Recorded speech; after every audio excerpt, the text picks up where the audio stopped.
जैसा कि last episode में हमने देखा कि लुओ फैंग और पांसी के बीच में फाइट स्टार्ट हो जाती है और क्योंकि फैंग अभी डोमेन मास्टर लेवल पर है तो पांसी को लग रहा था कि वो इसे आसानी से हरा देगा, इसलिए वो बहुत ही खुश हो रहा होता है। पर उसकी ये गलतफहमी जल्दी ही दूर होने वाली थी। जैसे ही उन दोनों के अटैक्स एक दूसरे के साथ टकराते हैं तो वहां पर बहुत ज्यादा इंपैक्ट रिलीज होता है और हमें देखने को मिलता है कि इन दोनों के अटैक्स सच में काफी ज्यादा पावरफुल है और इनका ये इम्पैक्ट डेलन को भी हिट हो रहा था। पर हमें देखने को मिलता है कि उसको तो इससे कोई फर्क नहीं पड़ता, वो बड़े ही आराम से खड़ा हुआ होता है। इधर पांसी ये देखकर के लुओ फैंग उसकी सोच से भी ज्यादा पावरफुल है, वो बिना टाइम गवाए अपनी डोमेन को रिलीज करने लग जाता है। तो फैंग ने भी अपनी 1000 स्वॉर्ड्स वर्ल्ड डोमेन को रिलीज कर दिया था और फिर ये दोनों ही अपनी अपनी डोमेन्स के साथ एक दूसरे के ऊपर अटैक करने लग गए थे। पर इन दोनों की ही डोमेन्स एकदम बराबर के लेवल पर होती हैं। पर फिर भी इन दोनों में से कोई भी हार मानने को तैयार नहीं था, वो लगातार एक दूसरे के साथ फाइट करते ही रहते हैं। यहाँ साथ ही साथ पांसी अपने मन ही मन सोचते हुए खुश हो रहा होता है, एक बार जब मैं इसे पकड़ लूंगा तो फिर ये अनडाइंग भी मुझ पर अटैक करने पर हेजिटेट करेगा और वही वक्त मेरे लिए गोल्डन अपॉर्चुनिटी होगी यहाँ से बचकर भागने की। ये सोचते हुए वो फैंग के साथ अपनी स्वॉर्ड से कॉम्बैट फाइट कर रहा होता है और कहता है, ये बेवकूफ मेरे साथ क्लोज कॉम्बैट करने की हिम्मत कर रहा है, लगता है कि अभी मेरे मरने का वक्त नहीं आया। जब वो ये बोल रहा था तो फैंग पीछे हटते हुए अपनी 7 शैडो टेक्निक को परफॉर्म करते हुए तेजी के साथ इस पर अटैक करने के लिए आगे बढ़ जाता है। तो इस पर पांसी भी अपनी सबसे पावरफुल स्वॉर्ड टेक्निक का इस्तेमाल करते हुए फैंग पर अटैक करने के लिए आगे बढ़ गया था और जैसे इन दोनों के अटैक्स एक दूसरे के साथ टकराते हुए तो हमें पता चल जाता है कि पांसी सच में लुओ फैंग से ज्यादा पावरफुल है, क्योंकि इस अटैक के टकराने से ही फैंग की रिस्ट बोन्स टूट जाती हैं और इस अटैक के इंपैक्ट से वो बहुत बुरी तरह से पीछे झटक दिया गया था और कई सारे मीटियोराइट्स को तोड़ता जा रहा होता है और साथ ही साथ अपने मन में कहता है, इसकी स्ट्रेंथ तो टेरिफाइंग है, अगर मेरे पास मेरे इस आर्मर और क्लाउड रबिंग वाइन की प्रोटेक्शन नहीं होती तो अब तक तो मैं कई सारे छोटे छोटे पीसेस में शैटर्ड हो चुका होता। और अब फिर फैंग खुद को संभालते हुए उसके साथ हेड ऑन फाइट करने की बजाय स्पिरिचुअल फाइट करने की कोशिश करता है, इसलिए वो पांसी के करीब आने से पीछे हटने लग जाता है। तो ये देखकर पांसी उससे कहता है, तुम अब बचकर भागने की कोशिश कर रहे हो, ये सब बेकार है। ये बोलते साथ ही वो अपना एक क्लाउड रबिंग वाइन जैसा प्लांट लुओ फैंग के ऊपर रिलीज कर देते हैं, जो कि तेजी के साथ फैंग के ऊपर अटैक करने के लिए आगे बढ़ रहा होता है। फैंग भी उसे देखकर शॉक होते हुए अपने मन में कहता है, वर्ल्ड मास्टर लेवल 7 का स्टार ईटिंग प्लांट, मैंने इसके बारे में पढ़ा था, ये प्लांट टाइप बीस्ट में सबसे ज्यादा फेयरेस्ट अटैक करने वाला माना जाता है और ये क्लाउड रबिंग वाइन से भी ज्यादा रेयर है। ये कहते साथ साथ फैंग अपने टूटे हुए बाजू को क्लाउड रबिंग वाइन की हेल्प से ठीक करते हुए अपनी 9 लाइटनिंग स्वॉर्ड से इसका सामना करने की कोशिश करता है, पर उसके एक ही अटैक से फैंग की स्वॉर्ड चकनाचूर हो गई थी। ये देखकर वो काफी हैरान हो जाता है, पर इतने में ही उस स्टार ईटिंग प्लांट ने लुओ फैंग के बाजुओं और टांगों को चारों तरफ से जकड़ लिया था और फिर वो धीरे धीरे करके फैंग की पूरी बॉडी को जकड़ते हुए बहुत बुरी तरह से दबाने लग गई थी। तो अब फैंग इस स्टार ईटिंग प्लांट की पावर को अच्छी तरह से एक्सपीरियंस करने के बाद फौरन से अपनी क्लाउड रबिंग वाइन को रिलीज करता है। इसी के साथ वो फौरन से स्टार ईटिंग प्लांट के चंगुल से छूटकर तेजी से वहां से भागने लग गया था।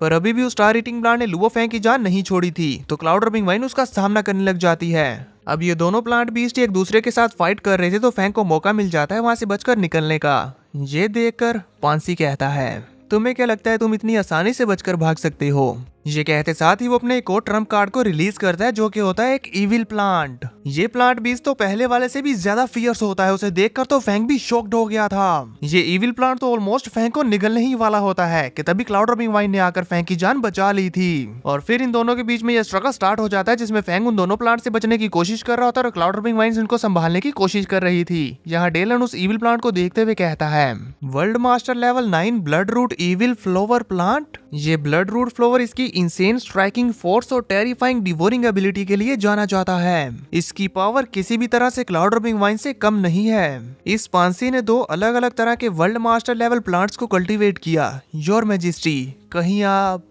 बड़ी मुसीबत में तो नहीं पड़ गए? इधर हम देख पाते हैं कि फैंग के लिए एक वक्त पर इन दोनों प्लांट्स से बच पाना बहुत ही मुश्किल होता है और क्लाउड रबिंग वाइन भी अकेले ही इन दोनों को नहीं संभाल पा रही थी। अब इससे पहले कि वो evil blood root flower Fang को निकल जाए, फैंग बबाता की हेल्प मांगता है, जिस पर वो भी फौरन से अपने स्पेसशिप को लेकर फाइट में कूद जाती है और बहुत ही खुश होते हुए कहती है, मैंने सब कुछ पहले ही तैयार कर लिया है। और हमें देखने को मिलता है कि बबाता ने अपने स्पेसशिप की डिफेंसिव शील्ड का इस्तेमाल करते हुए इविल ब्लड रूट फ्लावर को डिस्ट्रॉय करना शुरू कर दिया था, जो देखकर पांसी शॉक्ड होते हुए कहता है, क्या? डैम इट, मैं स्पेसशिप के बारे में तो भूल ही गया था। बबाता भी खुश होते हुए इतरा रही होती है कि तभी उस इविल प्लांट ने इनके स्पेसशिप को चारों तरफ से घेरते हुए इसको निगलना शुरू कर दिया था।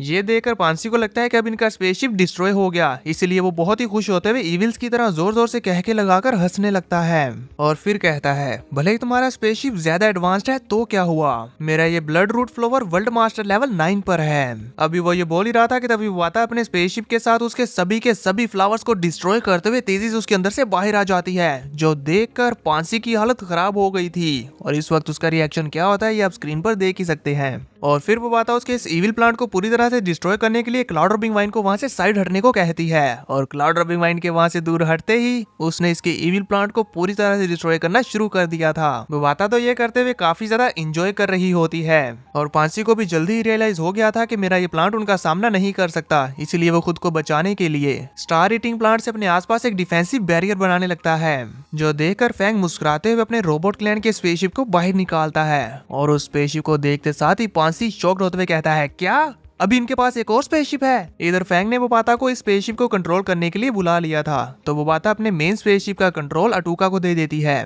ताकि वो इस इविल प्लांट को डिस्ट्रॉय करती रहे, और खुद आ जाती है रोबोट क्लैन के स्पेसशिप पर। और उसने इस शिप को ऑपरेट करते हुए इसका सबसे ज्यादा पावरफुल एक अनडाइंग गॉड बीइंग के लेवल का अटैक क्रिएट करना शुरू कर दिया था। इधर वोबाता ये अटैक क्रिएट कर रही थी तो उधर अटूका उसके आसपास बने हुए बैरियर को डिस्ट्रॉय करने लगती है, जिससे तो उस पांसी की हालत बहुत ज्यादा खराब हो गई थी और उसे अपनी मौत नजर आने लग गई थी। उसे कुछ भी समझ नहीं आ रहा था कि वो क्या करे, और वो बहुत ज्यादा घबराया हुआ होता है। और यहाँ फैंग खुश होते हुए कहता है, अब इसे खत्म करने का वक्त आ गया। इसी के साथ वो बाता उसके ऊपर अपना सबसे पावरफुल अटैक रिलीज करते हुए कहती है, अब तुम एक अनडाइंग स्पिरिचुअल गॉड की पावर के अटैक का मजा चखो। इसी के साथ उसका ये अटैक सीधा जाकर पांसी को हिट होता है, और एक जोरदार चीख और बड़े से ब्लास्ट के साथ पांसी और उसके प्लांट्स का किस्सा यहीं पर खत्म हो जाता है। और इस धमाके से निकली हुई शॉक वेव्स की पावर्स इतनी ज्यादा होती हैं कि इसने आसपास मौजूद प्लैनेट्स को बीच में से 2 टुकड़े कर दिया था। तो अब सारा काम कंप्लीट हो जाने के बाद वो बाता अपने मेन स्पेसशिप पर लौट आती है और देखती है कि अटूका तो बिल्कुल उसी की तरह इतरा रही थी, इसीलिए वो उसे एक जोरदार रैप्टा जड़ती है, जिससे उसकी अकल ठिकाने आ गई थी और वो कहती है, आइए बॉस, मैं तो बस देख रही थी ऐसा करना कैसा लगता है। वहीं इधर पांसी को किल करने के बाद फैंग को उसकी बिलोगिंग्स में से 6 स्टोरेज रिंग्स मिलती हैं, जिन्हें वो अपनी स्पेस रिंग में रखते हुए कहता है, मिशन अकम्प्लिश्ड। चलो अब चलते हैं। इसी के साथ अब वो अपने सफर में आगे बढ़ जाते हैं, और हमें देखने को मिलता है कि वो लोग डार्क यूनिवर्स से होते हुए जा रहे होते हैं, जहाँ फैंग तो अब अपने स्पेसशिप में बैठा हुआ कल्टीवेशन कर रहा था, और यहाँ अपने इनर वर्ल्ड में उसे कुछ अनयूजुअल सा फील हो रहा होता है। इसलिए वो पांसी की स्टोरेज रिंग को बाहर निकालते हुए कहता है, इस वर्ल्ड रिंग के अंदर एक अजीब सा ओरा है, तो ये देखने के लिए कि ये अनयूजुअल ओरा कहाँ से आ रहा है, फैंग अपनी वर्ल्ड एनर्जी का इस्तेमाल करते हुए स्टोरेज रिंग को पूरी तरह से चेक करने लगता है कि आखिर ये इसके अंदर है क्या। और थोड़ी देर तक सर्च करने के बाद फैंग को उसके अंदर एक प्लेनेट मिल जाता है, जिसके अंदर से ये ओरा आ रहा था, और वो कहता है, तो इस रिंग के अंदर एक स्मॉल हिडन वर्ल्ड है। अब फैंग खुद तो इसके अंदर जा नहीं सकता था, इसीलिए वो अपनी मूशा बॉडी को इसके अंदर भेजता है। वहां जाने पर फैंग को अपनी मूशा बॉडी में बहुत ही अजीब सा एहसास होने लग गया था, और उस प्लेनेट का पानी वो भी फैंग के आसपास फ्लोट करने लगता है। फैंग उसे देखते हुए कहता है, ये क्या हो रहा है, इस पानी के कांटेक्ट में आते मुझे ऐसा लग रहा है जैसे कि मेरा कोर नरिश हो रहा है और मैं रिवर्स एजिंग कर रहा हूँ। तभी वोबाता वहाँ अपीयर होते हुए उसे बताती है, ये लोकीज डिवाइन वाटर है, इसमें इनक्रेडिबल पावरफुल लाइफ हो रहा है, तुम इसे ह्यूमन बॉडी को हील करने और लिविंग प्लांट्स को कल्टीवेट करने के लिए यूज कर सकते हो, ये दोनों के लिए ही हाईली इफेक्टिव है। उसका ये कहना था कि तभी वहाँ फैंग की क्लाउड रबिंग वाइन अपीयर हो जाती है, और उसने भी इस वाटर को एब्जॉर्ब करना शुरू कर दिया था। तभी वो बात फैंग को और बताती है, लोकीज डिवाइन वाटर का ये पूल 712 क्यूबिक किलोमीटर तक फैला हुआ है। अगर हम इसकी मार्केट वैल्यू कैलकुलेट करें तो ये कहते हुए पता कैलकुलेट करने लगती है, पर ये कैलकुलेशन काफी ज्यादा होती है, इसलिए वो तो इसके वजन के नीचे दब गई थी। फैंग भी उसे बचाने के लिए परेशान होने लगता है। तभी फिर वो पता कैलकुलेट करते हुए फाइनली बताती है, इसकी वैल्यू होगी 6.337 बिलियन हुन युआन्स, और ये अमाउंट कई सारे किंग लेवल अनडाइंस के सारे एसेट्स के बराबर है। ये सुनकर फैंग शॉक होते हुए कहता है, ये तो बहुत एक्सपेंसिव है। और फिर फैंग को पांसी का सारा खेल समझ आता है और कहता है, तो इसीलिए पांसी को जब ये डिवाइन वाटर मिला तो उसने खुद को बचाने के लिए इसे अपने तक ही सीक्रेट रखा, और फिर उसने चुपके से 2 वर्ल्ड मास्टर लेवल के प्लांट्स को कल्टीवेट किया। इस तरह के वैल्यूएबल ट्रेजर को वेस्ट नहीं करना चाहिए। तभी विवाता फैंग को बताती है, हमें एक ईमेल आया है, इसमें तुम्हारे मिशन रिजल्ट्स और कंपनीज असेसमेंट हैं। तो अब फैंग भी फौरन से ये जानने के लिए चला जाता है कि आखिर कंपनी ने उसके बारे में क्या बताया है। यहाँ हम देखते हैं कि फैंग को उसके मिशन की डिटेल बताने के लिए दो क्यूट से रोबोट्स आए होते हैं, जो पहले तो वर्चुअली वहाँ पर अपीयर होते हुए फैंग के पास आकर उसे ग्रीट करते हैं और फिर उस ईमेल को पढ़ते हुए उसे बताते हैं, आपने मिशन की फर्स्ट स्टेज को हाईएस्ट स्कोर से कंप्लीट कर लिया है। मेंबर्स के रिव्यूज के बाद आपका फाइनल कंप्लीशन रेट है 82%। इसीलिए आपने 8200 पॉइंट्स अर्न किए हैं और आप मिशन की सेकंड स्टेज को प्रोसीड करने के लिए एलिजिबल हो गए हैं। इस पर वाता परेशान होते हुए उस रोबोट को पकड़कर उसे झुंझुलाते हुए कहती है, 82%? हम लोग ऑलमोस्ट इस मिशन को कंटिन्यू करने के राइट को लूज करने ही वाले थे। ये कहते हुए वाता उस रोबोट को दूर फेंक देती है और वो वाता से कहती है, क्या ये इवैल्यूएशन इवन फेयर भी है? जहां हम देखते हैं कि जब वाता उससे ये पूछ रही थी तो फैंग समझने की कोशिश कर रहा होता है कि आखिर उन्होंने ऐसा क्यों किया, और थोड़ी देर तक सोचने के बाद उसे समझ आ जाता है, इसलिए कहता है, अब मुझे पता चल गया उन्होंने ऐसा क्यों किया। यहाँ इस ईमेल पर जरा नीचे मौजूद कमेंट्स पर नजर डालो और हमें देखने को मिलता है कि वहाँ लिखा हुआ था, too ruthless in killing, extremely dangerous, strict in law enforcement. अब उस कमेंट को पढ़ने के बाद फैंग अपने मन में हमें बताता है, पहले कमेंट में मुझे एक्सेसिव किलिंग और सजा में बहुत ज्यादा हार्श होने पर क्रिटिसाइज किया जा रहा है, और दूसरा मैंने फैक्ट्स और रूल्स के बेस्ड पर लॉ इन्फोर्स्ड किया, ना कि अपने ब्लड लस्ट और लॉस ऑफ रीजंस की वजह से। इसी वजह से कंपनी के मेंबर्स में आपस में ही बहस हो रही थी कि वो क्या करें। ऐसा लगता है कि कंपनी के हायर ऑफिसर्स में मेरी परफॉर्मेंस को लेकर सबकी अलग अलग राय है। अब वादा इस पर कहती है, चलो कोई बात नहीं, एटलीस्ट हम लोग मिशन की सेकंड स्टेज को अनलॉक करने में कामयाब रहे। और अब फिर वो फैंग को इस मिशन की सेकंड स्टेज की डिटेल्स बताने लगती है। अब हमें गुइलैंड यूनिवर्स किंगडम की टेरिटरी में जाना है, जहाँ पर एक पावरफुल किंग लेवल अनडाइंग है, जिसे ब्लड डीमन किंग के नाम से जाना जाता है। वो पूरे डू टू वो रीजन पर रूल करता है और हर साल एक ब्रूटल सिलेक्शन कंडक्ट करता है, जिसे के ब्लड डीमन ट्रायल के नाम से जाना जाता है। इसमें वो बड़ी तादाद में सिविलियंस को जबरदस्ती इकट्ठा करता है और फिर उन्हें ब्रूटली एक दूसरे को किल करने पर मजबूर करता है, जिसमें से सिर्फ कुछ 10 के करीब ही लोग सरवाइव कर पाते हैं। तो दोस्तों, आखिरकार वो सीरीज आ ही चुकी है जिसका हमें बहुत लंबे समय से इंतजार था। जी हाँ, वर्ड ऑफ ऑनर आ चुकी है। मैंने उस पर काम स्टार्ट कर दिया है, पर मैं टुकड़ों में काम नहीं करना चाहता था, इसीलिए मैं उसकी एक लॉन्ग वीडियो बना रहा हूँ, जो कि आपको कल शाम तक मिल जाएगी। कौन कौन इसे देखने के लिए एक्साइटेड है मुझे नीचे कमेंट्स में जरूर बताना। चलो वीडियो कंटिन्यू करते हैं। हमारे सामने 2 एग्जाम लोकेशंस हैं, जिनमें से एक है मैंगिया गैलेक्सी। यहाँ वो 1 मिलियन स्टार लेवल इंडिविजुअल्स को सिलेक्ट करते हुए उनकी फाइट करवाएंगे, और इस फाइट में सिर्फ जो 10 लोग बचेंगे उन्हें ही सिलेक्ट किया जाएगा। और दूसरी है वीली गैलेक्सी। इसमें 1 बिलियन प्लेनेट लेवल्स को आपस में फाइट करवाते हुए सिर्फ उनमें से 100 को ही सिलेक्ट किया जाएगा जो जिंदा बचेंगे। इन दोनों एग्जाम साइट्स में से चूज कर लो कि हमें कहाँ जाना है। और फिर वो आगे बढ़ते हुए फैंग के कंधे को थपथपाते हुए कहती है, ब्लड डीमन ट्रायल को रोको और लोगों की जानें बचाओ। और इस मिशन के दौरान भी हम वर्चुअल यूनिवर्स कंपनी के साथ कनेक्टेड रहेंगे, ताकि कंपनी अच्छे से मिशन की प्रोग्रेस देख सके। वो बात की ये सब बता देने के बाद अब लुओ फैंग सोचते हुए कहता है, अगर कभी अर्थ पर ऐसा हुआ तो ये अनइमेजिनेबल है। क्या हम इन दोनों ट्रायल्स के लोगों को एक साथ नहीं बचा सकते? इस पर वो वाता फैंग को बताती है कि ये दोनों ही प्लैनेट्स एक दूसरे से बहुत ज्यादा दूर है, एक साथ दोनों जगहों पर पहुंच पाने का कोई रास्ता ही नहीं है। मुझे लगता है कि कंपनी चाहती है कि तुम इन दोनों में से किसी एक को चूज करो, ये भी जरूर टेस्ट का ही पार्ट होगा। तो इस पर अब फैंग अच्छे से सोचते हुए कहता है, मैंने अपना डिसीजन कर लिया है। इसी के साथ हमें नहीं दिखाया जाता कि फैंग ने क्या डिसीजन किया था, पर उसका स्पेसशिप बड़ी तेजी के साथ वीली गैलेक्सी के अंदर टेलीपोर्ट हो जाता है। यानी कि फैंग ने 1 बिलियन लोगों की जान बचाने का डिसाइड किया है। यहाँ जाते हुए रास्ते में डिलन फैंग से कहता है, योर मैजेस्टी, इस रीजन में ब्लड डीमन किंग के जुल्म की वजह से star level beings extremely rare हैं, जबकि प्लेनेट लेवल के लोग वो सिर्फ मामूली लोगों से थोड़े से डिफरेंट होते हैं। आपने आखिर इन प्लेनेट लेवल के लोगों को बचाने का क्यों चूज किया? डिलन का ये क्वेश्चन सुनकर तो वो बाता भी चौंक गई थी। तो अब फैंग उसका आंसर करते हुए कहता है, मेरा होम टाउन अर्थ कई सारे बड़े बड़े डिजास्टर से गुजरा है, तो मैं जानता हूँ कि इसकी डेथ कितनी ज्यादा क्रूअल होती है। जीने की ख्वाहिश के सामने हर कोई इक्वल है, इसीलिए मैंने लेवल को ना देखते हुए जितने ज्यादा हो सके उतने ज्यादा लोगों की जान बचाने का डिसाइड किया। इसी के साथ बबाता फैंग को बताती है कि देखो हम लोग पहुंच गए। और फिर धीरे धीरे करके वो इस वेली गैलेक्सी के प्लेनेट लुओसाई की तरफ आगे बढ़ने लगते हैं।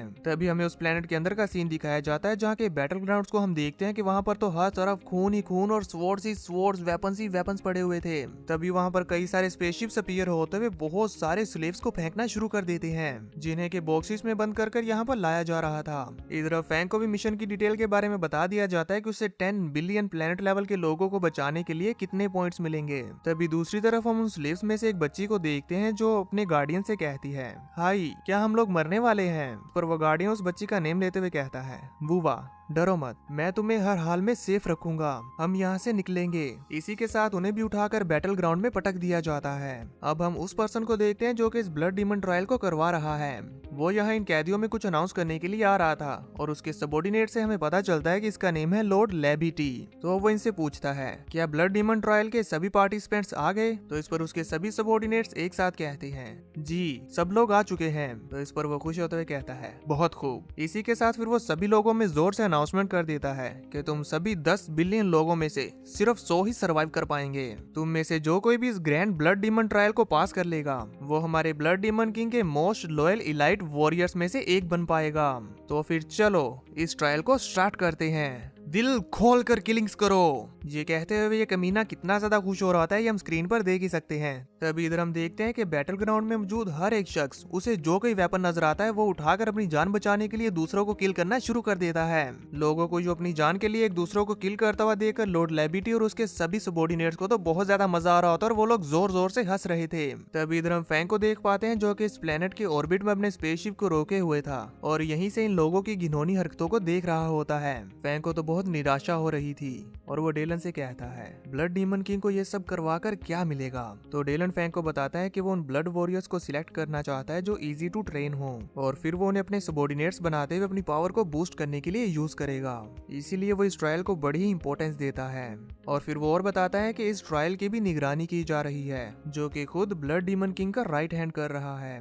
ये सब देखकर अब फैंग से और बर्दाश्त नहीं किया जाता, इसलिए वो फौरन से अपनी वर्ल्ड रिंग का इस्तेमाल करते हुए बैटल ग्राउंड में मौजूद सारे के सारे लोगों को अपनी वर्ल्ड रिंग में ले आता है। फैंग ने एक झटके में उस प्लेनेट पर मौजूद 10 बिलियन लोगों को अपनी वर्ल्ड रिंग में ट्रांसफर कर लिया था। पर अभी भी हम देख पाते हैं कि कुछ लोग यहाँ पर आने के बावजूद भी किलिंग्स करना नहीं रोकते। अब इससे पहले कि वो किसी और को किल कर पाते तभी फैंग वहाँ पर अपीयर होते हुए अपने ऑरा के प्रेशर से ही रोक देता है। इससे तो उन लोगों की डर के मारे पैंट गीली हो गई थी। अब फैंग अनाउंस करते हुए कहता है, सभी लोग अभी रुक जाओ। ये कहते हुए फैंग ने सभी के ऊपर अपना प्रेशर डालना शुरू कर दिया था। वो सारे के सारे सप्रेस होते हुए जमीन के साथ टकरा गए थे और फैंग कहता है, जो कोई भी मूव करेगा उसे कॉन्सिक्वेंसेस झेलने होंगे। दूसरी तरफ हम लॉर्ड लेबिटी को देखते हैं जो कि अपने बैटल ग्राउंड को खाली हुआ देखकर बहुत गुस्से में आ जाता है और फिर वो ढूंढने लगता है कि आखिर ये किसने किया। वहीं अब फैंग अपने मिशन को कंप्लीट करके वर्ल्ड रिंग को लेकर वहां से जाने लगा था कि तभी अचानक से लॉर्ड लेबिटी अपने सबॉर्डिनेट्स के साथ फैंग के पीछे अपीयर हो जाता है और उसने गुस्से में अपनी बहुत ज्यादा पावर्स को रिलीज करना शुरू कर दिया था। वो फैंग से कहता है, तुम्हारी हिम्मत भी कैसे हुई मेरे ब्लड डीमन ट्रायल को रोकने की? क्या तुम मरना चाहते हो? ये कहते साथ ही उसने और उसके सबॉर्डिनेट्स ने फैंग के ऊपर अटैक करने के लिए अपने वेपन्स को बड़ी तेजी के साथ उस पर थ्रो कर दिया था। तो फैंग अपनी क्लाउड रबिंग वाइन्स का इस्तेमाल करते हुए उनका सामना करने लगता है। पर हमें देखने को मिलता है कि उसका ये वेपन इतना ज्यादा शार्प था कि उसने क्लाउड रबिंग वाइन को भी कट कर दिया था। पर अब क्लाउड रबिंग वाइन की हीलिंग एबिलिटी इतनी ज्यादा फास्ट हो चुकी है कि वो पलक झपकते ही फिर से हील हो जाती है। जो देखते हुए फैंग कहता है, लोकी इस डिवाइन वाटर की हेल्प से क्लाउड रबिंग वाइन की रीजनरेशन स्पीड और भी ज्यादा फास्टर हो गई है। वहीं इधर अब क्लाउड रबिंग वाइन ने भी उनके सभी वेपन्स को पकड़कर रोक लिया था। जो देखकर लॉर्ड लेबिटी चौंकते हुए कहता है, इसने हमारे वेपन्स को रोक लिया? और फिर वो अपनी पावर्स का इस्तेमाल करते हुए अपने वेपन्स को वापस खींचने की कोशिश करने लगता है। पर क्लाउड रबिंग वाइन के हाथों से वो अपने वेपन को नहीं छुड़ा पाता। ये देखकर उसके सभी सबॉर्डिनेट शॉक्ड हो जाते हैं। पर अब लॉर्ड लेबिटी को बहुत गुस्सा आ चुका था, इसीलिए वो फैंग से कहता है, एक डोमेन मास्टर मुझे वर्ल्ड मास्टर लेवल 9 को गुस्सा दिलाने की जुर्रत कर रहा है। लगता है तुम्हें अपनी जान प्यारी नहीं। ये कहते हुए वो और उसके सबॉर्डिनेट्स मिलकर एक पावरफुल अटैक क्रिएट करने लगे थे कि तभी डेलन अपनी ऑरा और पावर्स को रिलीज करते हुए कहता है, हो गया तुम लोगों का। इसी के साथ डेलन ने एक ही झटके में अपनी पावर्स का इस्तेमाल करते हुए सभी को एक साथ जकड़ लिया था। अब तो उस लॉर्ड लेबिटी की हालत भी खराब हो जाती है और वो कहता है, हाँ ये तो एक अनडाइंग स्पिरिचुअल गॉड है, इसने जानबूझकर अपनी ऑरा को छुपाया हुआ था। ये सभी लोग यहाँ से छूटने के लिए अपनी पूरी जान लगा रहे होते हैं। तभी लॉर्ड लेबिटी फिर से चिल्लाते हुए कहता है, तुम लोग कौन हो और तुम्हारी हिम्मत कैसे हुई हमारे मास्टर के अफेयर्स में इंटरफेयर करने की? क्या तुम लोग जीने से तंग आ चुके हो? ये जानते हुए भी कि उसका सामना एक अनडाइंग गॉड से हो रहा है, फिर भी इतने एरोगेंटली बिहेव कर रहे हैं, तो इनका अंत अच्छा तो नहीं होने वाला। उसकी इस बात पर डेलन अब उससे कहता है, तुम्हारा एंसेस्टर ब्लड डीमन किंग मे भी पावरफुल हो, लेकिन हमारी वर्चुअल यूनिवर्स कंपनी के मुकाबले में वो कुछ भी नहीं है। ये कहते साथ ही डेलन ने उनके ऊपर अपनी ऑरा का प्रेशर डालते हुए उन्हें बहुत ही बुरी तरह से सप्रेस करना शुरू कर दिया था। तो अब फैंग कहता है अगर blood demon king elite warriors को ही सिलेक्ट करना चाहता है तो वो वर्चुअल बैटल्स का भी इस्तेमाल कर सकता था, लेकिन इसके बजाय उसने बिलियंस ऑफ लोगों की जानों के साथ खेलना चूज किया। वो कम्प्लीटली इंसेन है। इस पर अब लॉर्ड लेबिथी जो कि अपने घुटनों पर है और डेलन के सप्रेशन को फेस कर रहा है, वो कहता है क्या तुम जानते हो सिर्फ जिंदा रहने की ख्वाहिश ही ट्रूली रियल है और एक यही है जो इन लोगों के ग्रेटेस्ट पोटेंशियल को ट्रिगर कर सकती है। इस पर फैंग उससे कहता है वेरी वेल, चलो फिर देखते हैं कि असलियत में तुम्हारा पोटेंशियल कितना ग्रेट है। इसी के साथ फैंग कहता है डेलन, और डेलन समझ गया था कि उसे क्या करना है और वो फौरन से अपना हाथ आगे बढ़ाते हुए लॉर्ड लेबिथी के पीछे उसके जितने भी सबॉर्डिनेट्स थे उन सभी को एक ही झटके में अपनी पावर्स की हेल्प से वाटर बैलून की तरह फोड़ देता है और बचता है तो सिर्फ उनका ब्लड जो इधर उधर उड़ रहा था। और ये देखकर लॉर्ड लेबिथी की हालत इमेजिन भी नहीं कर सकते और वो बस चिल्लाता रह जाता है नो नो।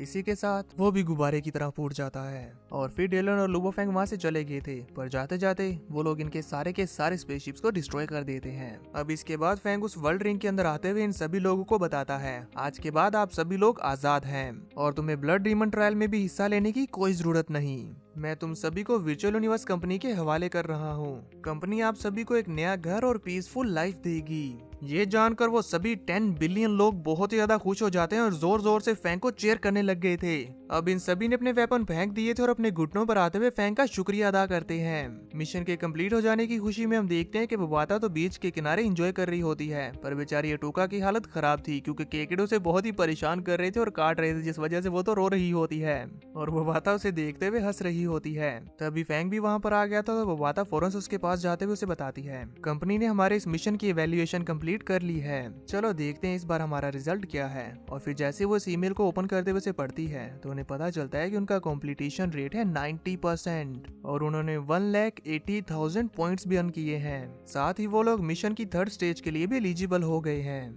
ये पढ़कर वो बात खुश होते हुए फैंग से कहती है चलो चेक करते हैं कि थर्ड मिशन में क्या है और फिर वो थर्ड मिशन की डिटेल्स देखने लगते हैं जो हमें नेक्स्ट एपिसोड में बताई जाएंगी।